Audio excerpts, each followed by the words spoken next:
1 2 1 2 1 2. Mic check 1 2. Mic check 1 2. E Money 24 in the building. What up, E? Steven Penna in the house. What up, Big Steve? How you doing? How's everything flowing on the west side, my brother? This right here is going to be a somewhat of an epilogue to the following presentation that we're going to have coming up 10 minutes after this quick epilogue. This right here is going to be called COUMO, the big hit. We want to know if this is coincidence or conspiracy. We smoky over here. Yeah, Steve, let's get this shit in. This right here is a quick epilogue, so we're going to run right into this shit. Let's roll.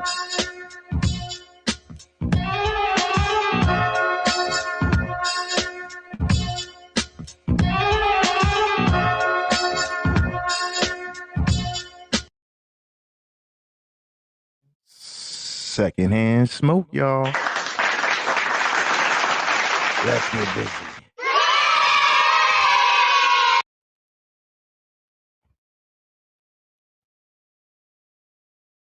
Creating meaningful.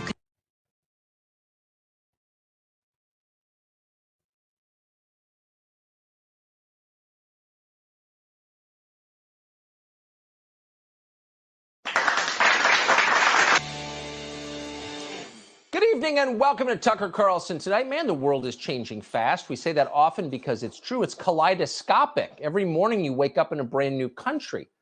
And it's hard to keep track of the change because there are so few mile markers.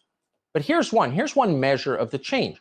It was less than a year ago that millions of us gathered around our electronic hearths in anticipation of Andrew Cuomo receiving a coveted Emmy Award. You remember that night? Even by the standards of fraudulent Hollywood ceremonies, it was a very weird moment. As a rule, politicians do not accept Emmy Awards. That would require admitting that they're actors. But Andrew Cuomo, postmodern as he is, had no problem with that. He's been playing a character from The Godfather for decades. So he took it. Here are the highlight clips they played as Andrew Cuomo received his statuette. Fair use, Flatten y'all. the curve, flatten the curve, flatten the curve. We talk about social distancing, slow the spread. New York has been getting the short end of the stick from this federal government from day one right across the board. Let's stop, just for one moment, the partisanship. Flatten the curve, flatten the curve, flatten the curve. It's iconic. It's like, go ahead and make my day, or may the force be with you. We'll never forget it. It will live on forever in our common culture. And so you can see why Andrew Cuomo won Best Performance by a sitting governor. Such passion, such intensity. The delivery seemed almost lifelike in its sincerity and force. Talk about method acting. For a second, you could almost imagine Andrew Cuomo running a large American state, sitting in his office in the Capitol building, making complex policy decisions about whatever they make complex policy decisions about, barking urgent orders to aides like a governor.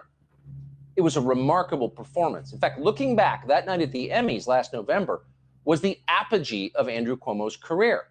And he could have lived on it for years, dining out, mining the memories of his heyday, playing progressively smaller venues, doing an annual fan show in San Diego. But he chose not to. Andrew Cuomo is wiser than that. He's bigger. He remembers well what happened to Marlon Brando when the Godfather series ended, the long decline. So today, Andrew Cuomo quit the business. He left at the top of his game. Here's his announcement. Wasting energy on distractions is the last thing that state government should be doing. And I cannot be the cause of that. New York tough means New York loving. And I love New York. And I love you. And everything I have ever done has been motivated by that love. And I would never want to be unhelpful in any way. And I think that given the circumstances, the best way I can help now is if I step aside and let government get back to governing. He's so tough, he's running away. He's so tough, he's quitting. We've heard that claim a lot recently. And, you know, watching that tape, it is possible that we have sold Andrew Cuomo short. We told you his Emmy in November was the high point of his career, but in fact, what you just saw may have been the single greatest performance of his life. I'm resigning, he said, not because I killed all those old people in nursing homes, no. Not because my closest advisor went to federal prison for corruption. Nothing to do with it. Not because I've got a super creepy personal life, and by the way, it's entirely possible I am a made member of the mafia. No, not at all. I'm resigning from my job because I love the state of New York. And ladies and gentlemen, that's what love does. It resigns. Pretty remarkable, really. Could Al Pacino have delivered those lines with a straight face? No, not a chance. But instead of enjoying it, the media missed it. Naturally, they missed the art of it entirely. They bought the whole thing. They took it seriously. They thought it was real. Today, they're telling you that Andrew Cuomo's resignation is a watershed moment. It's a win for the Me Too movement. It's a somber reminder of the systemic misogyny that surrounds us. On CNN, they got completely carried away, as they often do. One particularly self-hating male anchor, is there any other kind over there, was so awestruck by Andrew Cuomo's speech that he immediately yielded the floor to the ladies, to his female colleagues. It would be wrong, he said, for a man to weigh in on news this grave. That's how toxic Andrew Cuomo is. Andrew Cuomo is a living embarrassment to men everywhere, even the news readers who periodically identify as men on CNN. That's what they're telling you.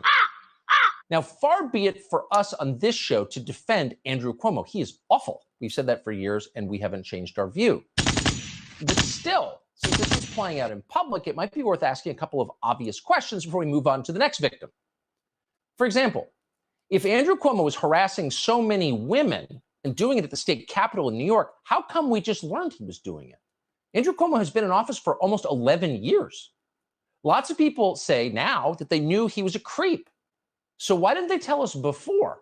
They certainly didn't. Instead, they told us Andrew Cuomo was godlike. Do you remember that? In case you don't remember it, we have the tape. Governor Cuomo out there day after day after day, everything Trump isn't, honest, direct, brave. Even lifelong Republicans tell me, they look at Cuomo and they're like, God, there's a leader. For those of you who've been wondering why New York Governor Andrew Cuomo has been garnering the nickname America's Governor, I think you saw it right there. He is conveying incredible strength in the face of this pandemic. Maybe Trump is just a little bit mad that Governor Cuomo has become a kind of acting president. I hope you are able to appreciate what you did in your state and what it means for the rest of the country now, and what it will always mean to those who love and care about you the most. Turns out noted feminist icon Joe Scarborough liked the cut of Andrew Cuomo's jib. And honestly, that should have been a tip right there. The race lady was a fan too. In retrospect, those were pretty clear signs. We should have picked him up. But here's the most obvious sign. America's most prolific hair sniffer was a massive fan of Andrew Cuomo's. I mean, of course he was. These guys all know each other. Your governor of New York's done one hell of a job. I think he's sort of the gold standard. I mean, look at the way you have governors like Cuomo who are out there just keeping everybody informed all day. I think he's doing an incredible job. I think he has been the lead horse. I've talked to him frequently. He's a friend. I think he's doing a great job. I really mean it. He's the gold standard. He's doing a great job. He's a friend. I really mean it. And you know, they all meant it until just about, in fact, precisely December of 2020. That's when a candidate for Manhattan Bureau President, a woman called Lindsay Boylan, wrote a Twitter thread that accused Andrew Cuomo of, quote, harassing her, sex harassment. The crime, according to Boylan, occurred more than 2 years earlier in 2018, but we hadn't heard about it. So here's the first question. Why did Lindsay Boylan wait 2 years to tell us what had happened? This guy is the governor of one of the most important states in the country. So why didn't she pipe up before the Emmy Awards? Now, we can't know the answer to that, but it's clear that she picked a politically significant moment to share her allegations on Twitter. Lindsay Boylan went public almost immediately after the news media called the presidential race for Joe Biden. Oh. Could it be that the second that call was made, Andrew Cuomo had outlived his usefulness, and it might be time to crush him and move on to someone who's easier to control? Now, if you think that's a conspiracy theory, you don't live in New York, where that kind of thinking is common. The state of New York has a long history of palace coups, and many of them, a disturbingly large number, originated in the Attorney General's office. In fact, Andrew Cuomo once did it. He was the Attorney General of New York. Remember that? He used his office to investigate his boss at the time, Elliot Spitzer, the guy who wore black socks, all coming back to you. And then he became governor. Oh, so this is the kind of thing that happens in New York. It's not exactly democracy. It's like late Ottoman, but it's very common there. Could it be that's what's happening now? Well, let's see. The current Attorney General of New York is a woman called Letitia James. Now, James does not hide her own political ambitions because you no longer have to. Nobody cares. Earlier this year, she said that AG, you thought it meant Attorney General. No, actually, she said it stands for aspiring governor, which she is. Even before she was elected to her current office, which she has misused from day one, James vowed to start a political investigation into Donald Trump's businesses in New York, not because she had specific evidence they had broken the law. She didn't. She didn't even claim she did, but because she didn't like him. And she since followed through on that promise. Is that the kind of justice you want? So there are reasons to question Letitia James's motives, to put it mildly. And those doubts become far more pronounced if you become one of the 3 living Americans who's actually read the 165-page report that she just produced on Andrew Cuomo, the report that led to his resignation today. Now, the closer you read that report, the more you are likely to notice that large portions of it are absurd. They don't make sense. On page 148, for example, Letitia James accuses Andrew Cuomo of, quote, allowing senior staff members to sit on his lap at official functions. Now, that sounds kind of creepy as hell, actually. And Letitia James clearly thought it was. She goes on to characterize lap sitting as evidence of, quote, a hostile work environment. All right. But if you go back to page 122 of the same report, you will notice this line, quote, none of these senior staff reported feeling uncomfortable with this behavior. Oh, so they liked sitting in Andrew Cuomo's lap. Weird, but who are we to judge? Weirder things are happening right now. So how is this harassment? How is it a violation of the law? She's the Attorney General.